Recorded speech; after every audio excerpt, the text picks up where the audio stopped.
الحمد لله نحمده ونستعينه ونستغفره نعوذ بالله من شرور انفسنا ومن سيئات اعمالنا من يهده الله فلا مضل له ومن يضلل فلا هادي له واشهد ان لا اله الا الله وحده لا شريك له واشهد ان محمدا عبده ورسوله صلى الله على نبينا محمد وآله وصحبه اجمعين. أعوذ بالله من الشيطان الرجيم. يا أيها الذين آمنوا اتقوا الله حق تقاته ولا تموتن إلا وأنتم مسلمون. يا أيها الناس اتقوا ربكم الذي خلقكم من نفس واحدة وخلق منها زوجها وبث منهما رجالا كثيرا ونساء واتقوا الله الذي تساءلون به والأرحام إن الله كان عليكم رقيبا. يا أيها الذين آمنوا اتقوا الله وقولوا قولا سديدا يصلح لكم أعمالكم ويغفر لكم ذنوبكم ومن يطع الله ورسوله فقد فاز فوزا عظيما.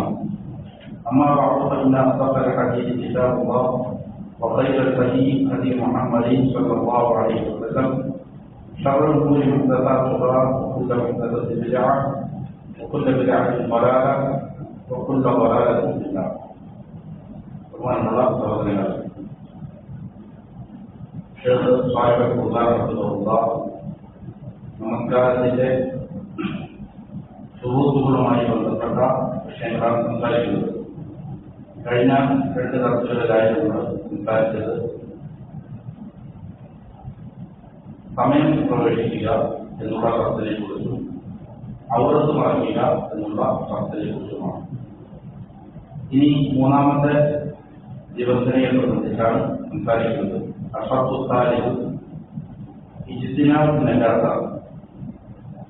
നജസ്സുകളെ വെടിയുക എന്നുള്ളതാണ്.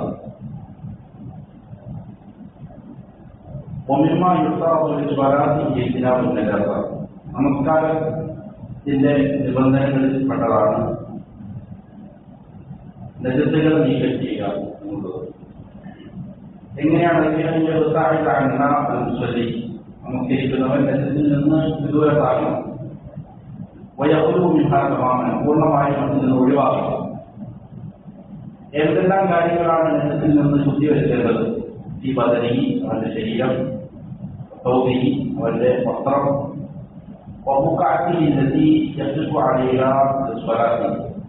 നമസ്കാരത്തിന് വേണ്ടി അവൻ ധരിക്കുന്ന സ്ഥലം. ഈ 3 കാര്യങ്ങളാണ് നജസ്സിൽ നിന്ന് ശുദ്ധി വരുത്തേണ്ടത്. അപ്പോ നമസ്കാരം ചെയ്യാനാണെങ്കിൽ നജസ്സിൽ നിന്ന് ഒഴിവായിരിക്കണം. പൊതുവെ നജസ്സായി കഴിഞ്ഞാൽ അതിൽ നിന്ന് പെട്ടെന്ന് ശുദ്ധി വരുത്തുക എന്നുള്ളതാണ് ഒരു അടിസ്ഥാനം. പെട്ടെന്ന് ശുദ്ധി വരുത്തുക എന്നത് മുസ്തഹബാണ്, സുന്നത്തായ കാര്യം.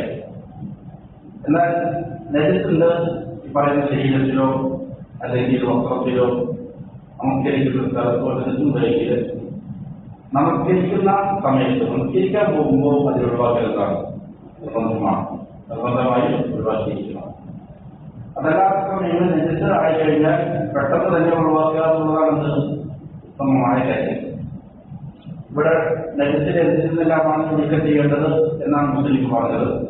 ശരീരത്തിൽ നിന്ന്, വസ്ത്രത്തിൽ നിന്ന്, അതേപോലെ തന്നെ നമസ്കരിക്കുന്ന സ്ഥലം എന്ന് ഉദ്ദേശിക്കുന്നത് നമസ്കരിക്കാൻ വേണ്ടി കാലുകൾ പതിച്ചു നിൽക്കുന്ന സ്ഥലം, അല്ലെങ്കിൽ മുട്ടുകൾ വയ്ക്കുന്ന സ്ഥലം, കൈകൾ നെറ്റി, ഇങ്ങനെ വയ്ക്കുന്ന സ്ഥലത്ത് നെറ്റുണ്ടാകാതിരിക്കുക എന്നുള്ളതാണ് അതിന്റെ ഉദ്ദേശം. എന്നാൽ ഒരു സ്ഥലത്ത് നെറ്റുണ്ട്, അതോടെ ശരീരത്തിലേക്കോ വസ്ത്രത്തിലേക്കോ ഒരാളാത്ത രീതിയിലുള്ളതാണ്. എന്നാൽ അത് നോക്കുന്നില്ല, കുഴപ്പമില്ല. നിൽക്കുന്ന സ്ഥലത്താണ് പറഞ്ഞത്. അതിന് ആ സ്ഥലം എങ്ങനെയുള്ളതാണ് അതിന്റെ മേലും ജീവനം നിൽക്കുന്നു. അപ്പോൾ നിൽക്കാൻ പാടില്ല, നെറ്റുള്ള ഭാഗത്ത് നിന്ന് ആകാൻ പാടില്ല. നിൽക്കാൻ വേണ്ടി നെറ്റി വയ്ക്കുന്നത്, കൈകൾ വയ്ക്കുന്നത്, മുട്ട് വയ്ക്കുന്നത് നെറ്റുള്ള സ്ഥലത്താകാൻ പാടില്ല. അതുപോലെ വസ്ത്രത്തിലുണ്ടാകാൻ പാടില്ല, ശരീരത്തിലുണ്ടാകാൻ പാടില്ല. അപ്പോൾ നജാസത്തും ഖബറും മഖ്സൂസുൻ യംനഉ ജിൻസുഹു അസ്വലാത്ത്. നജസ് എന്ന് പറഞ്ഞാൽ അത് മാലിന്യമാണ്. പ്രത്യേകമായ ചില മാലിന്യങ്ങൾക്കാണ് നജസ് എന്ന് പറയുന്നത്. അത് നജസ്സുകളുടെ ഇനങ്ങൾ നമസ്കാരത്തിൽ ബന്ധിക്കും. മനുഷ്യന്റെ നമസ്കാരം ശരിയാവില്ല. ഏതുപോലെ മൈസത്തി, ശവം പോലെ, ഉദ്ദമി, രക്തം, ഈ മദ്യം, മൂത്രം, ഇതുപോലുള്ള കാര്യങ്ങളാണ്. ഇതിൽ നിന്ന് ശുദ്ധി വരുത്താൻ നമസ്കരിക്കണമെങ്കിൽ എന്നുള്ളതിന് എന്താണ് തെളിവ്? ഒന്നാമതായി മുസ്ലിം റഹ്മത്തുള്ളാഹി പറയുന്നത് പരിശുദ്ധ ഖുർആനിന്റെ ആയത്താണ്. ഖാല തആല വഖിയാബക ഫഖഹിർ. സല്ലല്ലാഹു അലൈഹി വസല്ലമയോട് അല്ലാഹു സുബ്ഹാനഹു വ തആല ആദ്യമായി നൽകിയ ചില കൽപ്പനകളിൽപ്പെട്ട ഒരു കൽപ്പനയാണ്. യാ അയ്യുഹൽ മുദ്ദസ്സിർ ഖും ഫഅൻദിർ വറബ്ബക ഫകബ്ബിർ വഖിയാബക ഫഖഹിർ. അവിടെ വഖിയാബക ഫഖഹിർ താങ്കളുടെ വസ്ത്രത്തെ താങ്കൾ ശുദ്ധീകരിച്ചു കൊടുക്കുക. ഇത് രണ്ട് രീതിയിലുള്ള ശുദ്ധീകരണം പെടുമെന്ന് ഉലമാക്കൾ പറയുന്നുണ്ട്. ഒന്നാമത്തേത് ഹൃദയത്തെ മാലിന്യങ്ങളിൽ നിന്ന്, ശക്തിയിൽ നിന്ന്, പിഴച്ച വിശ്വാസങ്ങളിൽ നിന്നെല്ലാം ഹൃദയത്തെ ശുദ്ധീകരിക്കുക എന്നുള്ള ഒരു ആത്മീയമായ ശുദ്ധീകരണം ഉണ്ട്. അതേപോലെ തന്നെ ശരീരം, വസ്ത്രം, നമസ്കരിക്കുന്ന സ്ഥലം, അങ്ങനെയുള്ള ബാഹ്യമായ രീതിയിലുള്ള ശുദ്ധീകരണം ഇതിൽപ്പെടും. ഈ പറയുന്ന എന്നതിൽപ്പെടും എന്നുള്ളതാണ് പ്രഭാകരത്തിൽ വിശദീകരിച്ചിരിക്കുന്നത്. അപ്പോ ഇവിടെ വസ്ത്രം ശുദ്ധീകരിക്കണം എന്ന് എന്ത് ചെയ്യണം? അല്ലാഹു സുബ്ഹാനഹു വ തആല പറയുന്നത്. ഖാല ഇബ്നു സീരീൻ റഹിമഹുല്ലാഹ് ഇസ്തിൽഹാബിൽ മാഇ, വളരെ വെള്ളം കൊണ്ട് എന്ത് ചെയ്യണം? കഴുകണം. ജലത്തിൽ നിന്ന് ശുദ്ധിയാകാൻ വേണ്ടിയിട്ട് വസ്ത്രം കഴുകണം എന്ന് പറഞ്ഞു. വഖാല സല്ലല്ലാഹു അലൈഹി വസല്ലം മറ്റൊരു തെളിവിലാണ്. റസൂലുള്ളാഹി പറഞ്ഞു തൻസിഹു മിനൽ ബൗൽ ഫഇൻ ആമത അദാബിൽ ഖബ്രി. ഇവിടെ ആദ്യം വസ്ത്രം ശുദ്ധീകരിക്കണം എന്നുള്ളതിനുള്ള തെളിവാണ് ആയത്തിൽ കൊണ്ടുവന്നതെങ്കിൽ ഇത് ശരീരവും എന്ത് ചെയ്യേണ്ടതുണ്ട്, നജസ്സിൽ നിന്ന് ശുദ്ധി വരുത്തേണ്ടതുണ്ട് എന്നുള്ളതിനുള്ള തെളിവാണ് രണ്ടാമത് പറയുന്നത്. തൻസിഹു മിനൽ ബൗൽ ഫഇൻ ആമത അദാബിൽ ഖബ്രി. മൂത്രത്തിൽ നിന്ന് നോക്കണം, ശുദ്ധിയുള്ളവരായി മാറണം. നല്ല രീതിയിൽ ശുദ്ധി വരുത്തണം. മൂത്രം ഒഴിച്ചു കഴിഞ്ഞാൽ കഴുകി ശുദ്ധിയാക്കേണ്ടതുണ്ട്. അപ്പോൾ ശിക്ഷിക്കപ്പെടാനുള്ള ഒരു പ്രധാനപ്പെട്ട കാരണം ഏതാണ്? മൂത്രം ശരിയായ രീതിയിൽ ശുദ്ധീകരിക്കാതിരിക്കുക എന്നുള്ളതാണ്. ഹദീസിൽ ആവശ്യത്തിന് വേറെ ചെയ്തിട്ടുണ്ട്, സ്ഥിരപ്പെട്ടുകൊണ്ടിരിക്കുക. അപ്പോ ശരീരം നഗരത്തിൽ നിന്ന് ശുദ്ധിയായിരിക്കണം എന്നും ചെയ്യുന്നുണ്ട്, ഈ ഹദീസ് പഠിപ്പിക്കുന്നുണ്ട്. അതേപോലെ തന്നെ അമറ സല്ലല്ലാഹു അലൈഹി വസല്ലമ അൽ-മർഅത അൻ തഗ്സില തൗബഹ ഇദാ അസാബഹു ദമുൽ ഹൈദ് ഫതുസല്ലി. സല്ലല്ലാഹു അലൈഹി വസല്ലമ ഹൈദ് രക്തം ആയ വസ്ത്രം എന്ത് ചെയ്യണം എന്ന് സല്ലല്ലാഹു അലൈഹി വസല്ലം ചോദിക്കപ്പെട്ടു. അപ്പോൾ സല്ലല്ലാഹു അലൈഹി വസല്ലം പറഞ്ഞത് പ്രകാരമാണ്, വസ്ത്രം എന്ത് ചെയ്യണം? കഴുകണം. ഹൈദ് രക്തം പുരണ്ടതായ വസ്ത്രത്തെ കഴുകുകയും വിളിച്ചാൽ നമസ്കരിക്കുകയും ചെയ്യാൻ കൽപ്പിച്ചിട്ടുണ്ട്. അപ്പൊ അത് വസ്ത്രത്തെ ശുദ്ധീകരിക്കേണ്ടതുണ്ട് ഇതിൽ നിന്ന് ഉള്ളതിനുള്ള തെളിവാണ്. അതേപോലെ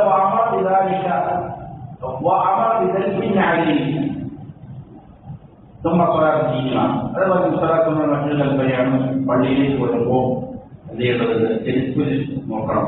ചെരുപ്പിന്റെ താഴ്ഭാഗം നോക്കി അതിൽ മാലിന്യങ്ങളുണ്ട് എങ്കിൽ അത് ചെയ്യണം, മണ്ണിൽ പുലർത്തണം. എന്നിട്ട് ശുദ്ധി വരുത്തിയതിനു ശേഷമേ അത് നമസ്കരിക്കാവൂ എന്നുള്ള കൽപ്പനയുണ്ട്. അപ്പൊ അതും എന്താണ്?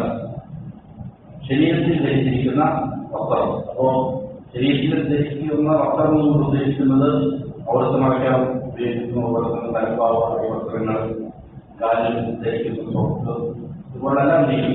ചെരുപ്പ് ഇതെല്ലാം ഉൾപ്പെടും. അതേപോലെ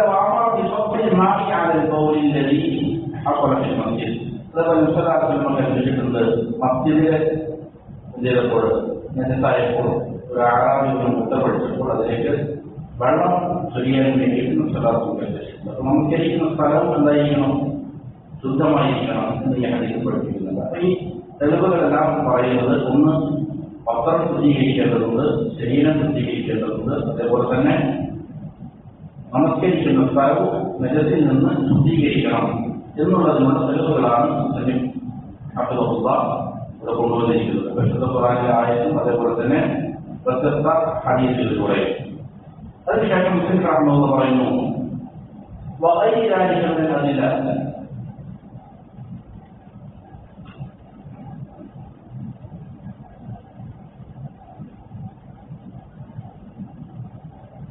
അപ്പോ ഇതെല്ലാവർക്കുമായ തെളിവുകളുണ്ട്, വേറെ തെളിവുകളുണ്ട് ശുദ്ധി വരുത്തണമെന്നുള്ളതിലേക്ക്.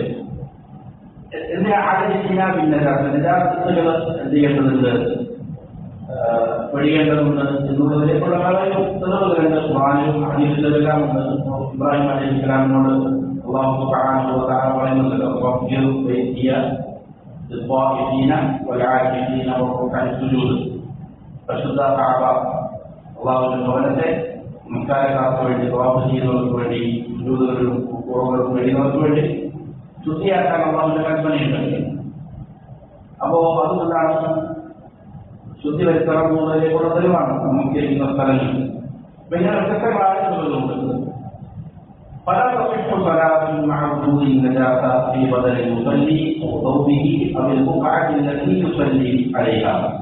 അതിനാൽ തന്നെ നമസ്കരിക്കുന്ന ഒരാളുടെ വസ്ത്രത്തിലോ ശരീരത്തിലോ നമസ്കരിക്കുന്ന സ്ഥലത്തോ നജസ്സുള്ളതായ നിലയിൽ നജസ്സുള്ളതിനോട് കൂടെ നമസ്കാരം ഉണ്ടാവുകയില്ല, സ്വഹീഹാവുകയില്ല എന്നുള്ളതാണ്. നമസ്കാരം സ്വഹീഹാക്കണമെങ്കിൽ ചെയ്യേണ്ടതുണ്ട് ഈ മൂന്ന് കാര്യങ്ങളും നജസ്സിൽ നിന്ന് ശുദ്ധീകരിക്കേണ്ടതുണ്ട്.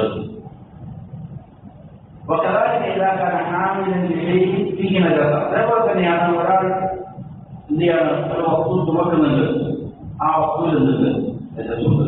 എന്നാൽ എന്തല്ല, അത് മുഖേനയും നമസ്കാരം സ്വഹീഹാവുകയില്ല എന്നുള്ളതാണ്. അപ്പോൾ സ്വന്തം ധരിച്ചിരിക്കുന്ന വസ്ത്രമാണെങ്കിലും വല്ലയും ഒരാളൊരു കാര്യം ചുമന്നിരിക്കുന്നു, വഹിക്കുന്നില്ല, വഹിക്കുന്ന വസ്തുവിനുണ്ട് നജസ്സുണ്ട്. കുട്ടിയെ ചുമക്കുന്നുണ്ട്, കുട്ടിയുടെ നജസ്സാണ്, ഞാനിന്നെന്താണ് അതിൽപ്പെട്ടതാണ്.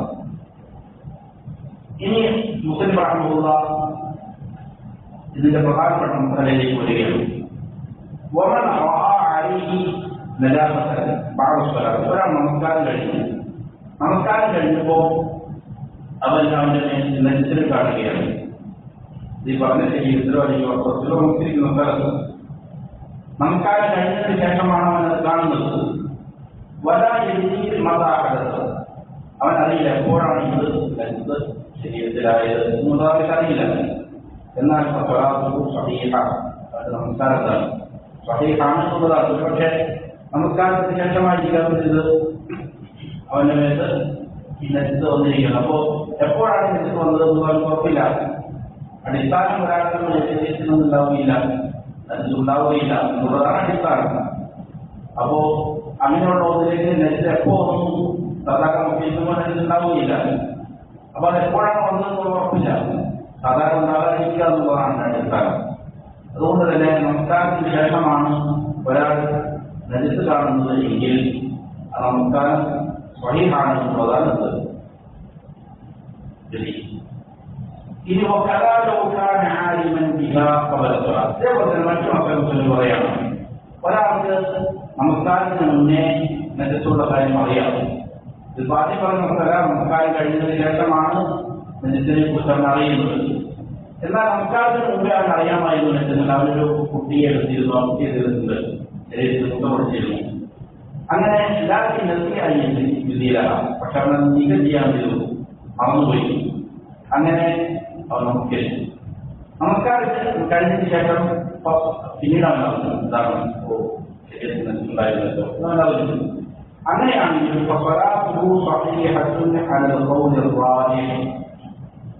പ്രബലമായ അഭിപ്രായ പ്രകാരം നമസ്കാരം എന്താണ് സ്വഹീഹാണ് എന്നുള്ളതാണ്.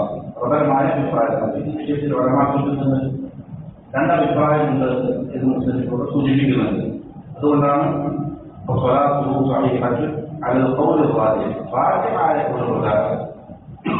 പ്രബലമായ അഭിപ്രായ പ്രകാരം അവന്റെ നമസ്കാരം എന്താണ് സ്വഹീഹാണ് എന്ന് പറയാൻ കാരണം അതാണ്. കാരണം മറന്നുകൊണ്ടാണ് സഞ്ചരിക്കുന്നത്. ഒരു കാര്യം, നിഷിദ്ധമായ ഒരു കാര്യം ഒരാൾ ചെയ്തു, മറവി മൂലം ചെയ്തു കഴിഞ്ഞാൽ അത് മുഖേന എന്താവില്ല, കുറ്റക്കാരനാവില്ല. അപ്പോ എഹ്റാമിൽ പ്രവേശിച്ചവരാണ്.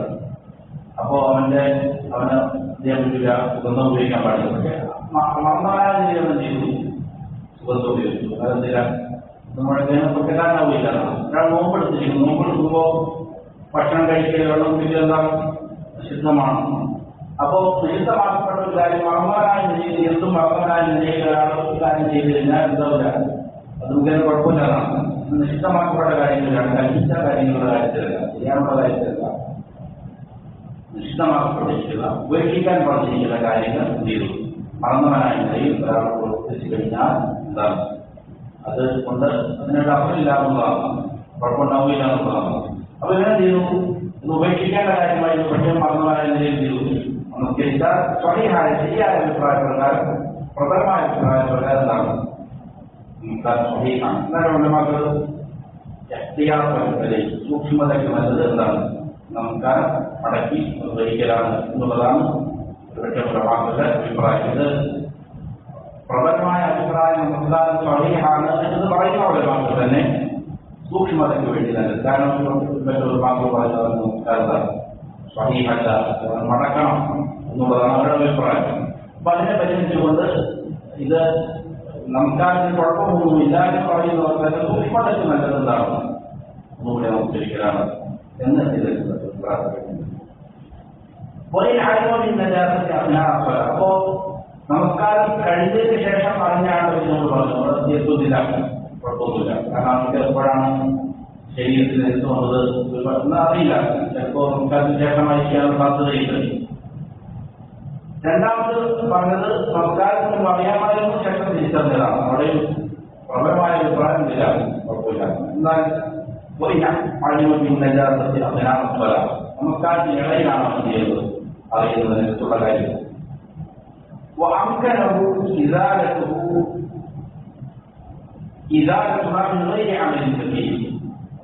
മാത്രമല്ല ഈ നജസിനെ വലിയ ധാരാളം പ്രവൃത്തികളൊന്നും കൂടാതെ തന്നെ അത് നീക്കം ചെയ്യാൻ അവന് സാധിക്കുകയും ചെയ്തു. ഏതുപോലെ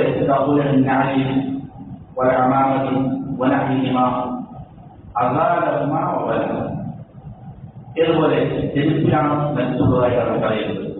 പെട്ടെന്ന് പോയി വെക്കാൻ സാധിക്കും, ഒരുപാട് അദ്ദേഹത്തെ മണിക്കേണ്ടതില്ല. അല്ലെങ്കിൽ ആ കലപ്പാവയാണ്, കലപ്പാവുള്ളതെന്ന് ഞാൻ മാറ്റിവെക്കാൻ സാധിക്കും. അല്ലെങ്കിൽ മേലെ ധരിച്ചിരിക്കുന്ന ഏതെങ്കിലും എന്താണ് വസ്ത്രങ്ങളാണ്, തലയിലോ മറ്റൊക്കെ ധരിക്കുന്ന വസ്ത്രങ്ങൾ. അപ്പൊ അത് പെട്ടെന്ന് ചെയ്യാൻ സാധിക്കും, എടുത്ത് മാറ്റിവെക്കാൻ സാധിക്കും. അങ്ങനെയുള്ളതാണെങ്കിൽ അതിനുള്ള നീക്കം ചെയ്യുക, എന്നിട്ട് നമസ്കാരം ചെയ്യുക, തുടരുക. തുടരാവുന്ന നമസ്കരിച്ചപ്പോൾ ജയിച്ചു കൂടി വെച്ച ചരിത്രം നേരത്തെ സൂചിപ്പിച്ചിട്ടുണ്ട്. അപ്പൊ അതിന് ഉടനെ തന്നെ എന്ത് ചെയ്തു, മാറ്റിവെച്ച് തുടർന്ന് നമസ്കരിച്ചു അതാണ് ചെയ്തത്. പുതുതായിട്ട് നമസ്കരിച്ചിട്ടില്ല. വലിയ വിഷമത്തിൽ നീക്കാതെത്തിയ പക്ഷെ ഇനി അവർക്ക് അതിനകത്ത് നീക്കാൻ സാധിക്കുകയില്ല നമസ്കാരത്തിൽ. അങ്ങനെയാണെങ്കിൽ എന്ത് ചെയ്യുന്നുണ്ട്, അവൻ അവന്റെ നമസ്കാരം മാത്രമല്ല, ഒരാൾ കുട്ടിയെ എടുത്തുകൊണ്ടാണ് നമസ്കരിച്ചുകൊണ്ടിരുന്നത്. അപ്പോൾ കുട്ടി എന്ത് ചെയ്തു, ശരീരത്തിലേക്ക് മുന്നോട്ട് അത് പിന്നീട് നീക്കം ചെയ്യാൻ സാധിക്കുകയില്ല, കഴിയേണ്ടതുണ്ട്. അങ്ങനെയാണ് എന്ത് ചെയ്തു, നമസ്കാരം പാത്രത്തിലേക്കുന്നതാണ്. ഇനി വരാ പക്ഷേ മക്ബറ, ഇനി മറ്റൊരു മക്കളെയാണ് മുസ്ലിം റഹ്മത്തുള്ളാഹി പറയുന്നത്, മക്ബറയിൽ നമസ്കരിക്കുക എന്നുള്ളത് സ്വഹീഹാവുകയില്ല. ഗൈറ സ്വലാത്തിൽ ജനാസ നമസ്കാരം ഒഴികെ യഖൂലു സ്വല്ലല്ലാഹു അലൈഹി അതിനുള്ള തെളിവ് സ്വല്ലല്ലാഹു പറഞ്ഞു,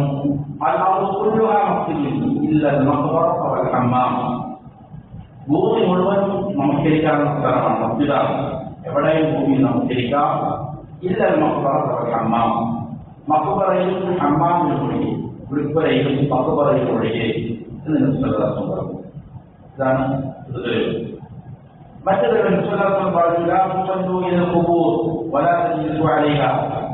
കബറുകളിലേക്ക് തിരിഞ്ഞ് നിങ്ങൾ നമസ്കരിക്കരുത്, അതിന്റെ മേലെ നിങ്ങൾ ഇരിക്കുകയും ചെയ്യരുത്. കബറുകളിലെ നേരെ എന്ന് പറഞ്ഞാൽ കബറിന്റെ തിരിഞ്ഞുകൊണ്ടോ അല്ലെങ്കിൽ കബറിന്റെ മേലെയോ കബറിന്റെ ചുറ്റുഭാഗത്തോ പാടില്ല എന്നുള്ളതാണ് ഇതിനെ വിശദീകരിക്കുന്നത്. പറയുന്നത് പറഞ്ഞു, നിങ്ങൾ കബറുകളെ ആരാധനാലയങ്ങളാക്കരുത് എന്നത് നിങ്ങൾ മനസ്സിലാക്കണം എന്ന് പറഞ്ഞിട്ടുണ്ട്. അപ്പോ കബറുകളുടെ അടുക്കലുന്നില്ല, ഇബാദത്തുകളില്ല. അവിടെ നമസ്കാരങ്ങളോ ഖുർആൻ പാരായണം ചെയ്യലോ വിഗ്രഹാർത്ഥ നടത്തലോ ഒന്നുമില്ല. കബറുകളുടെ ചുറ്റും നടത്തുന്ന പരിപാടികളല്ല. അവരെല്ലാം വീടുകളിലാകാം, മസ്ജിദുകളിലാകാം. മസ്ജിദുകളിലേക്കാണ് ചെയ്യാം നമസ്കാരം. വീടുകളിൽ നമസ്കാരം വഹിക്കാം. കബറുകളെ പോലെ നിങ്ങളുടെ വീടുകളാക്കേണ്ടതെന്ന് ചെയ്തിട്ടുണ്ട് വിശ്വാസം പറയുന്നത്. കാരണം കബറുകളിൽ നിന്നില്ല, ഇബാദത്തുകളില്ല. അതേപോലെ ആകരുത് നിങ്ങളുടെ വീടുകളിൽ എന്ത് വേണം, പാദത്തിൽ വേണം, നമസ്കാരവും പാരായണവും അതിസാരവും ഒക്കെ വീട്ടിൽ വേണം. കബറുകളിൽ പാടില്ല എന്നുള്ളതാണ്. ഇന്ന് മുസ്ലിം പറയാണ് وليس العلة في النهي عن الصلاة في المقابر أو عندها خشية النجاة. അപ്പോൾ ഇവിടെ കബറിന്റെ അടുത്ത് നമസ്കരിക്കാൻ പാടില്ല എന്ന് പറഞ്ഞാൽ അതിനുള്ള കാരണം അത് നെടുത്തുണ്ട് എന്നുള്ള കാരണത്താലല്ല. പിന്നെന്താണ്?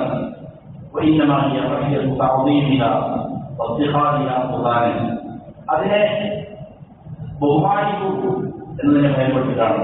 അത് പിന്നീട് ഒരു വലിയ ബഹുമാനത്തിലേക്ക് കടക്കുകയും അതിനെ പിന്നീട് ഒരു വചനായിട്ട് ആരാധനാ വസ്തുവായിട്ട് അതിനെ രൂപപ്പെടുത്താനുമെല്ലാം സാധ്യതയുണ്ട് എന്നുള്ളതിനാലാണ് അത് പാടില്ല എന്ന് ചോദിക്കപ്പെട്ടിരിക്കുന്നത്. കൂലി. അപ്പോൾ കബറടക്കപ്പെട്ടിരിക്കുന്ന ആളുകളുടെ ഇബാദത്ത് ചെയ്യുന്നതിനെ കുറിച്ചുള്ള വഴി അടയ്ക്കലാണ് ഇതിന്റെ ഉദ്ദേശം. നമസ്കരിക്കാൻ പാടില്ല എന്നുള്ളതിന്റെ ഉദ്ദേശം. ചെറുക്കിലേക്കുള്ളതായ വഴികൾ അടയ്ക്കുക എന്നുള്ളതാണ് ഉദ്ദേശം. നമസ്കരിക്കുന്ന അഭാവം തന്നെയായിരിക്കും, പക്ഷേ സ്വാഭാവികമായിട്ടും ചെയ്യും. പിന്നീട് കബറുകളെ ആരാധിക്കുന്നതിലേക്കും കബറാടപ്പെട്ടിരിക്കുന്ന ആളുകളുടെ ഇബാദത്ത് ചെയ്യുന്നതിലേക്ക് എല്ലാം ചെയ്യാൻ എത്താൻ സാധ്യതയുണ്ട് എന്നുള്ളതിനാലാണ്. എന്നാൽ ജനാസ നമസ്കാരത്തിൽ നിന്നും ചെയ്തിട്ടുണ്ട്, കുടിക്കുന്നപ്പെട്ടിട്ടുണ്ട്. മക്കബറയിൽ ജനാസ നമസ്കരിക്കുന്നതില്ല കുഴപ്പമില്ല, അനുകൂലീയമാണ്.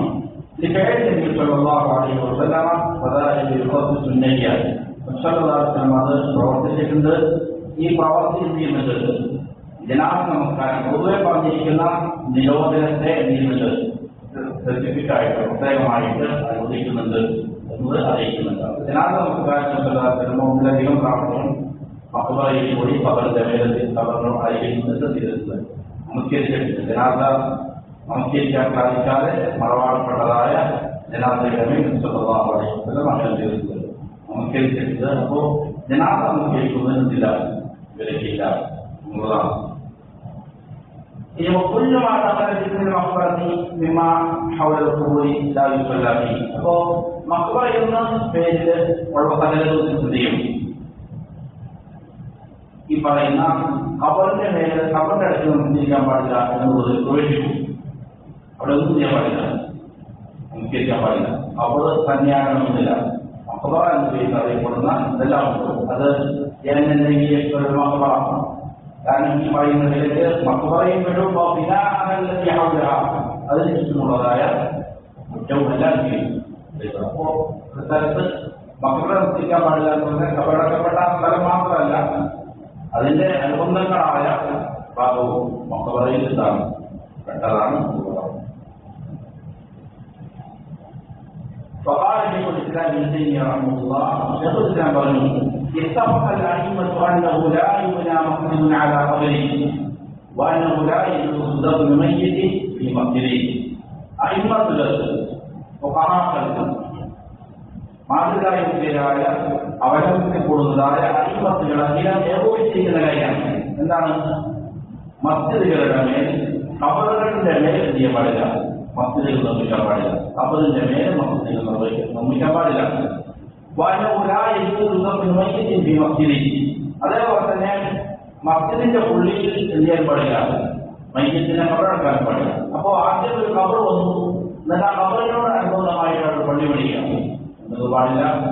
അതേപോലെ തന്നെ പള്ളി നിർമ്മിച്ചു പള്ളിയുടെ ഉള്ളിൽ കൊണ്ടുപോയി ചെയ്യാം, മയ്യത്ത് മറപാടില്ല എന്നുള്ളതും പാടില്ലാത്ത കാര്യമാണ് എന്നുള്ളതിൽ ഏകോപിച്ച അഭിപ്രായമാണ്.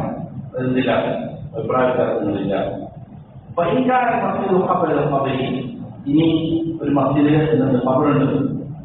ആ മസ്ജിദാകട്ടെ കബർ വരുന്നതിന് മുമ്പേ പള്ളിയോടുള്ളതാണ്. അതിനുശേഷമാണ് പിന്നീട് അവിടെ ചെയ്തത്.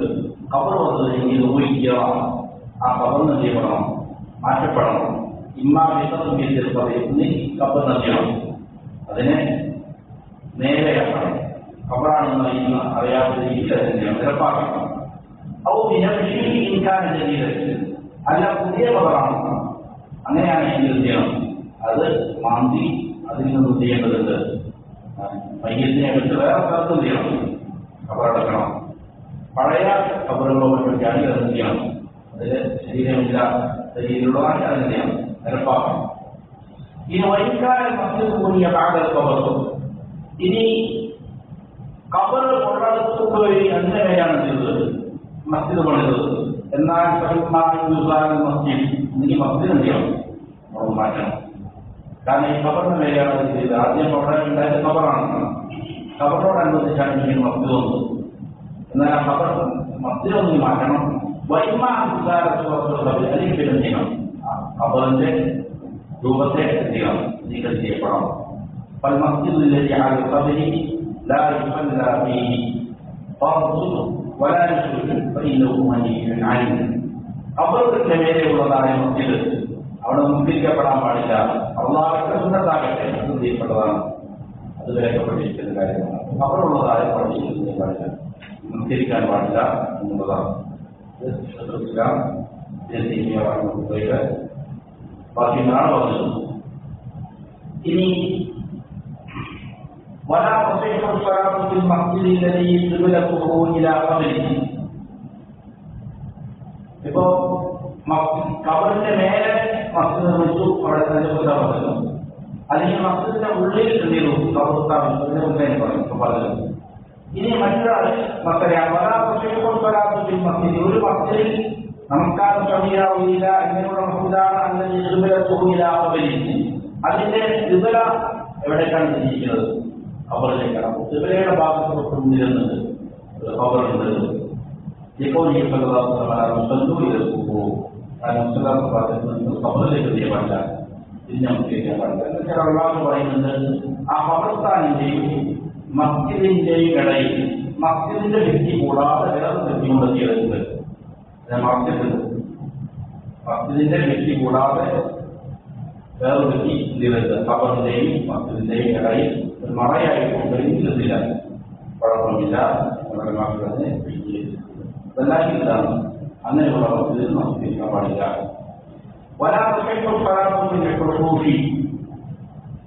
ഇതാണ് ഖബറുമായി ബന്ധപ്പെട്ട വിഷയം. മക്കളെ ചെയ്യാൻ പാടില്ല, നമസ്കരിക്കാൻ പാടില്ല.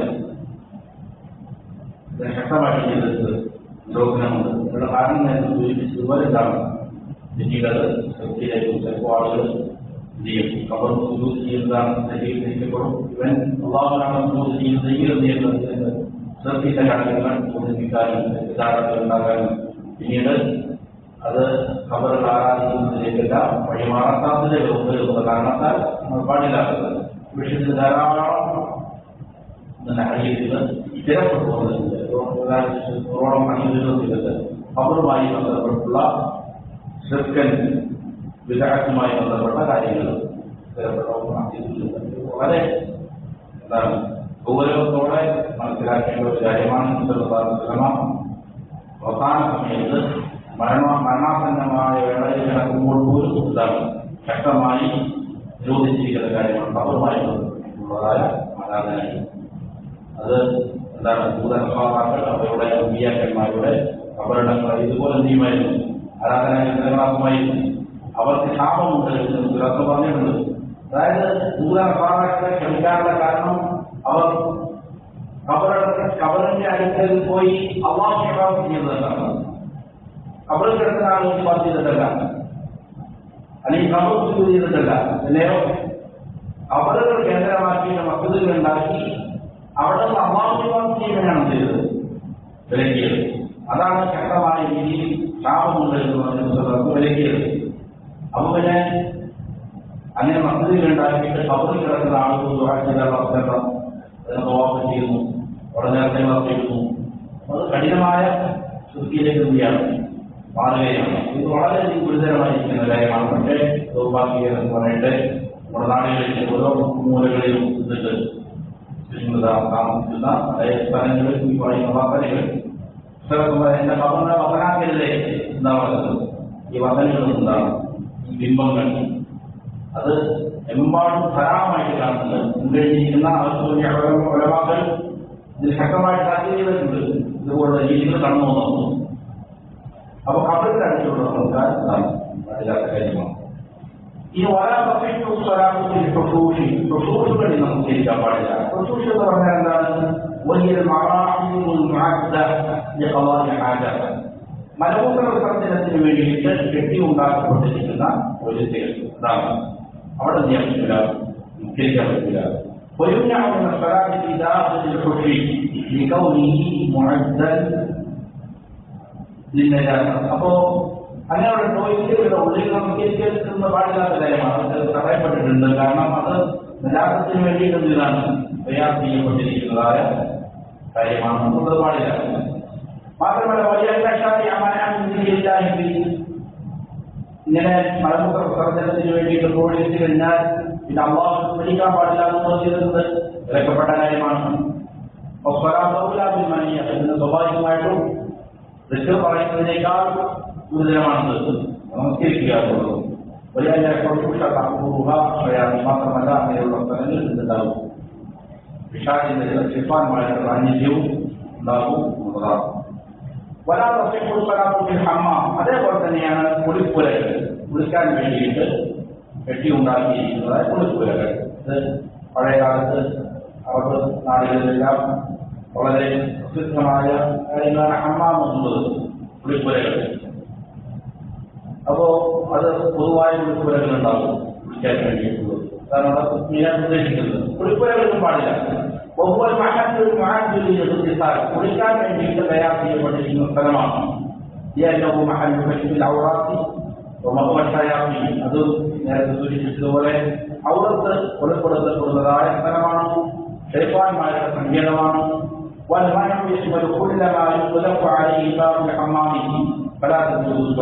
ഇവിടെ ഹമ്മാമിനും നമസ്കാരം പാടില്ലാത്ത പറഞ്ഞാൽ ഹമ്മാമിന്റെ ഗേറ്റ് ബന്ധിക്കപ്പെട്ടിരിക്കുന്നത് അതിന്റെ ഉള്ളിലുള്ള ചുറ്റുഭാഗമെല്ലാം എന്താണ് അതിൽപ്പെട്ടതാണ്.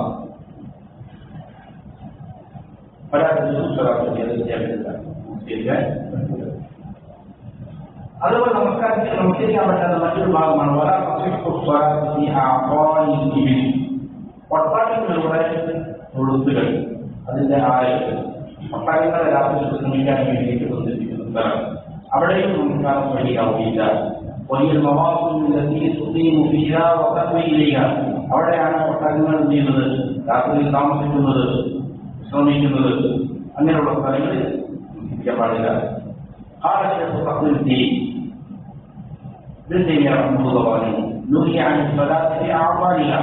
ഒട്ടകങ്ങളുടെ ആളുകളിൽ നമസ്കാരം തടയപ്പെട്ടിരിക്കുന്നു. അതിന്റെ കാരണം എന്താണ്? ശൈത്താന്മാരുടെ കേന്ദ്രമാണ് ഉള്ളതാണ്. ഹമ്മാമിൽ പാടില്ല, കുളിപ്പുരയിൽ പാടില്ല എന്ന് പറഞ്ഞതുപോലെ തന്നെ ജനവും അവക്ഷയാവുന്നത് ശൈത്താന്മാരുടെ അഭയാണ്, അഭയകേന്ദ്രമാണ്. അതുപോലെ അപ്പോ വ്യക്തമായ ഈ പറയുന്ന ആത്മാക്കളുള്ളതായ സ്ഥലങ്ങൾ അവിടെ നമസ്കാരം ഉപേക്ഷിക്കുക എന്നുള്ളതാണ് ഏറ്റവും ഭാഗമായ അവിടെ നമസ്കാരം പാടില്ല.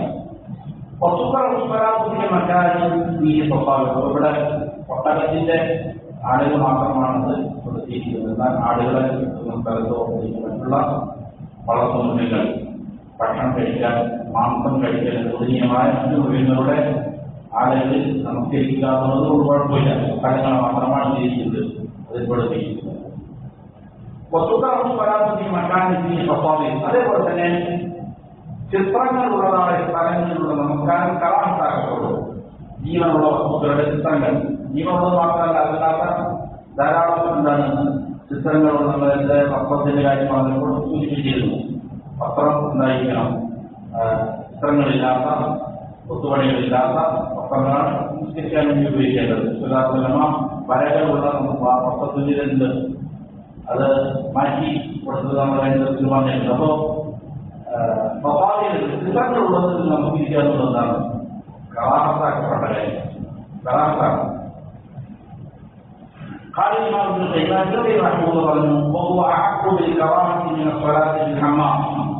കുളിപ്പുരയിൽ നമസ്കരിക്കുന്നത് കറാഹത്താണെന്ന് പറഞ്ഞല്ലോ, അതിനേക്കാളും അഹക്കാണ് എവിടെ നമസ്കരിക്കാത്താണെന്ന് പറയുന്നത് ചിത്രങ്ങളുള്ളതായ വസ്ത്രങ്ങളിൽ നമസ്കരിക്കും. കാരണം എന്ന കറാഹത്ത്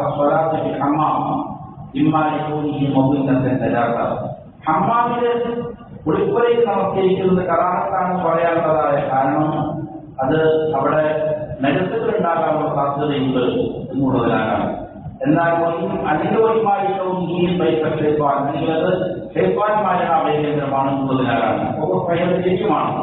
എന്നാൽ അമ്മ മകൻ ചിത്രങ്ങളുള്ളതായിട്ട് ജീവിതമുള്ള ചിത്രമാണ് ഉദ്ദേശിക്കുന്നത്. അപ്പം അതിൻ്റെ സുശ്രദ്ധി എന്താണ് സൃഷ്ടി കാണുന്നവരാണുള്ള ധാരാളം ഈ തത്വതയുണ്ട്.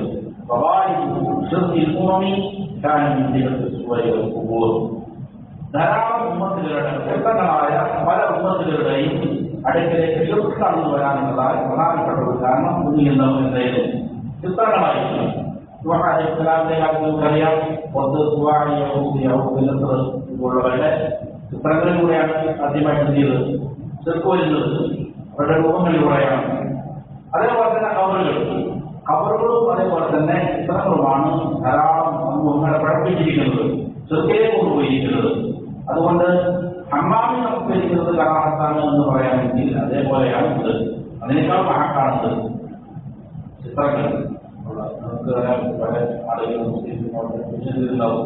ഇപ്പോൾ പല പക്ഷികളുടെയും അതുപോലെ തന്നെ മൃഗങ്ങളുടെയും മനുഷ്യരുടെ തന്നെ ചിത്രങ്ങളുള്ള വസ്ത്രങ്ങൾ ധരിച്ചിട്ടാണ് ചെയ്യുന്നത്.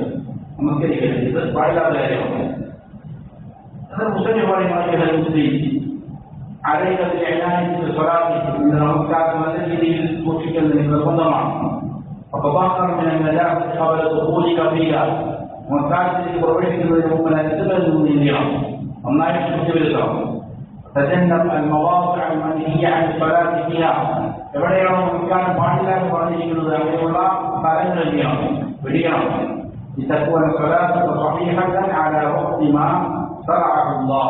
അല്ലാഹു സുബ്ഹാനഹു വ തആല നിയമമാക്കിയത് പ്രകാരമായിരിക്കാൻ നമസ്കാരം ചെയ്യണം.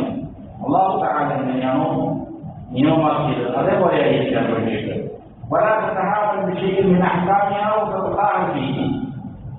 ഏതെങ്കിലും ഒരു ഹുക്മിന്റെ കാര്യത്തിൽ നിന്ന് ചെയ്യാൻ പാടില്ല, അലംഭാവം കാണിക്കാൻ പാടില്ല, നിസ്സാരമായിട്ട് കാണാൻ പാടില്ല. കാരണം നിന്റെ ദീനിനെ പിടിച്ചു നിർത്തുന്ന അതിന് ഏറ്റവും പ്രധാനപ്പെട്ട തൂണാണത് നമസ്കാരം എന്നുള്ളത്. നമസ്കാരം ശരിയായെങ്കിൽ ദീൻ തന്നെ ഒളിച്ചു പോകുന്ന അവസ്ഥയിലേക്ക് വരും. അപ്പൊ ദീനിനെ നിലനിർത്തുന്ന പ്രധാനപ്പെട്ട ഒരു തൂണാണ് നമസ്കാരം. അതുകൊണ്ട് നമസ്കാരത്തിന്റെ ഓരോ ഹുക്മുകളും മസാലകളും നല്ല രീതിയിൽ ചെയ്യേണ്ടതുണ്ട്, ശ്രദ്ധിക്കേണ്ടതുണ്ട്. നമസ്കാരം ചൊവ്വാകുന്നപ്പോഴാണോ ദീൻ നേരെയാവും. നമസ്കാരത്തിന് എവിടെയാണ് ഓട്ടങ്ങൾ ഉണ്ടാകുന്നത്, വീഴ്ചകളും വ്യവസ്ഥകളും ഉണ്ടാകുന്നത്, ദീനും വ്യവസ്ഥകൾ ഉണ്ടാകും.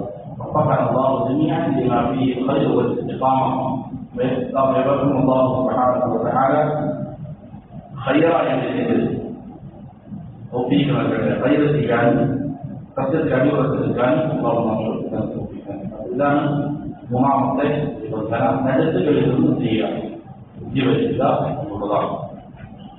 ഇനി ശേഷമുള്ളത് ഖിബലയിലേക്ക് അഭിമുഖമാവുക എന്നുള്ളതായ മനസ്സിലാക്കി അമൽ ചെയ്യാൻ കുട്ടികൾ വൃത്തിയായി